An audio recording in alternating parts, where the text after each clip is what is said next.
Everyone welcome to digital GK classes. तो आज की जो शिफ्ट हुई है उसी पे आधारित ये सारे क्वेश्चंस हैं और आप देखना कि यही क्वेश्चंस जो है ईवीएस में बार बार रिपीट हो रहा है।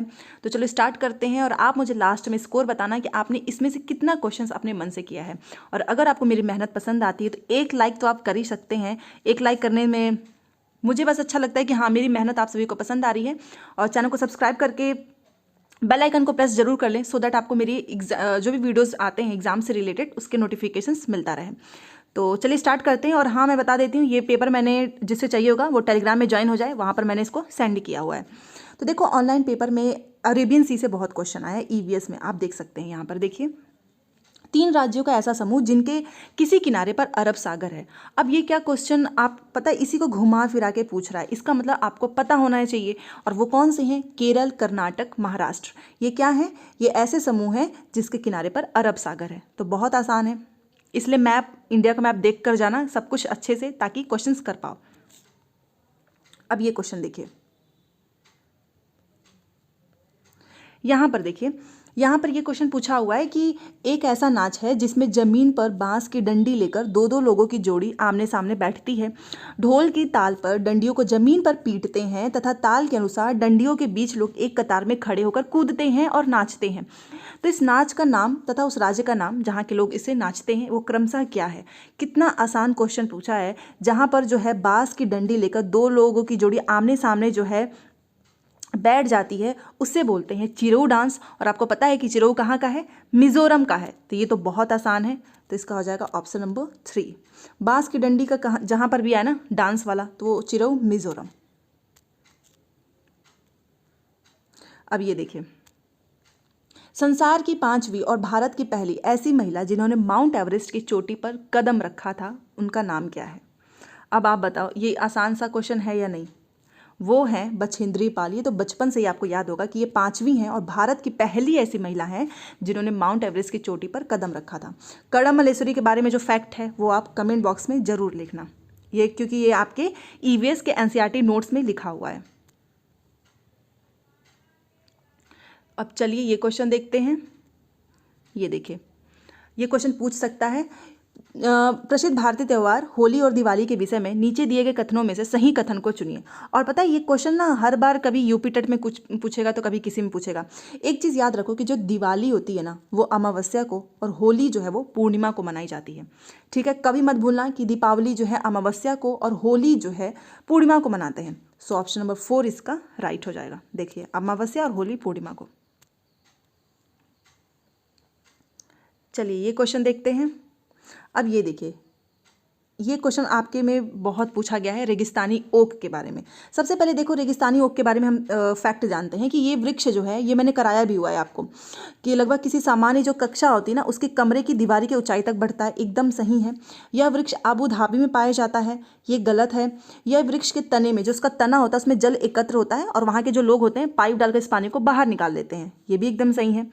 इस वृक्ष की जड़ें वृक्ष की ऊंचाई की लगभग 30 गुनी गहराई तक नीचे जमीन के भीतर जाती है जब तक जल ना पहुंच पाए। यस, तभी तो आप जल बाहर से निकाल लेते हैं, ये भी एकदम सही है। इस वृक्ष की बहुत सी शाखाएं होती हैं, ये गलत है। इसमें ज़्यादा शाखाएं नहीं होती हैं, केवल ए सही है, सी सही है और डी सही है। तो हमारा हो जाएगा पहला, ये सही है, ए, सी एंड डी।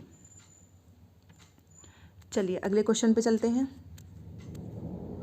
ये रहा हमारा अगला क्वेश्चन और स्कोर आप सभी को बताना है, ठीक है।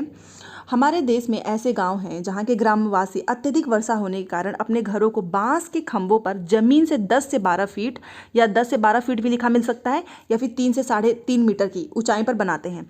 इन घरों को अंदर से लकड़ी का ही बनाया जाता है। तो ये गाँव जो है कहाँ होने चाहिए? अब आप खुद सोचो ना, ये 10 से 12 फीट ऊपर से बाँस के खंभे, तो असम ही तो होगा, इसके अलावा और कौन सा हो सकता है? और हाँ, कमेंट बॉक्स में लिखना कि जम्मू एंड जो कश्मीर है उसका, वहाँ के घर किस तरह होते हैं, ठीक है। ये आपको कमेंट बॉक्स में लिखकर बताना है। चलो अब ये क्वेश्चन कर लेते हैं। ये क्वेश्चन देखिए,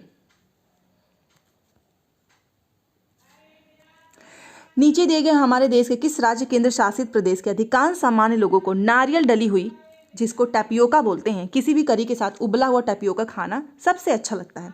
तो आपको नहीं लगता कि केरल का है? कितनी बार तो पूछा हुआ है केरल, टैपियोका का कहीं पर भी नाम सुन जाओ, केरल ही होगा उसका आंसर। ठीक है, सो इसका आप ऑप्शन नंबर 4 हो जाएगा, क्योंकि टैपियोका कहाँ के लोग खाना पसंद करते हैं? केरल के लोग। अब ये क्वेश्चन करते हैं। इस क्वेश्चन में देखो लिखा है कि बिहार राज्य के लोगों के लिए मधुमक्खी पालन की प्रक्रिया शुरू करने का सर्वोत्तम समय कौन सा है? तो वो होगा कौन सा? अक्टूबर से दिसंबर। और मधुमक्खी पालन में आप मुझे बताओ, जो नर होते हैं उनका क्या काम होता है, क्या उनका रोल होता है या नहीं, और अंडे कौन देती हैं? ठीक है, ये सारी चीज़ें आपको लिखना है कमेंट बॉक्स में। तो मधुमक्खी पालन अक्टूबर से दिसंबर। अब चलिए ये क्वेश्चन कर लेते हैं।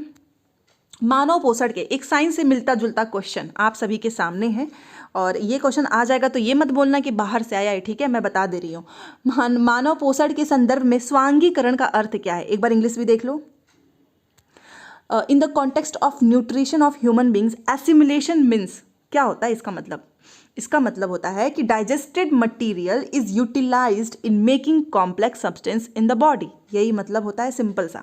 हिंदी में भी देख लीजिए, स्वांगीकरण का मतलब क्या है मानव पोषण के संदर्भ में? तो वो है पचा हुआ पदार्थ शरीर में जटिल पदार्थों को बनाने में उपयोग होना। तो अब कभी मत भूलना, ये क्वेश्चंस भी आपको ध्यान रखना है। संदर्भ इसका क्या है? स्वांगीकरण का ये है, जो जटिल पदार्थ है ना, कॉम्प्लेक्स मटेरियल्स, उसको बनाने में उपयोग होना।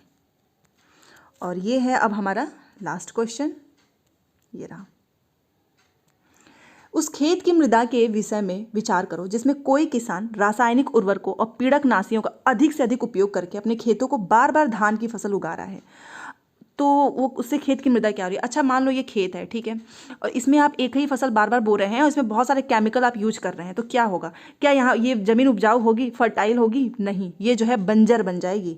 ठीक है, यहाँ पर देखिए कुछ समय पश्चात बंजर बन जाएगी। इसीलिए कहा जाता है कि ज़्यादा केमिकल्स का यूज नहीं करना है, और इसमें फसल्स को बार बार आपको चेंज करना है। मतलब इस साल धान, अगले साल कुछ और बो दो, बार बार धान फसल उगाओगे, इसकी उर्वरता जो है कम होती जाती है, धीरे धीरे ये बंजर बन जाता है। ठीक है, तो बैरन आफ्टर सम टाइम्स। तो ये था आज का सवाल, और आंसर भी दिख गया आपको। कैसा लगा ज़रूर बताना। ऐसे ही क्लासेस आती रहेंगी, बस याद रखो अच्छे से पढ़ाई आप सबको करना है। ठीक है, मिलते हैं नेक्स्ट क्लास में। लाइक सब्सक्राइब कर देना। Thanks for watching.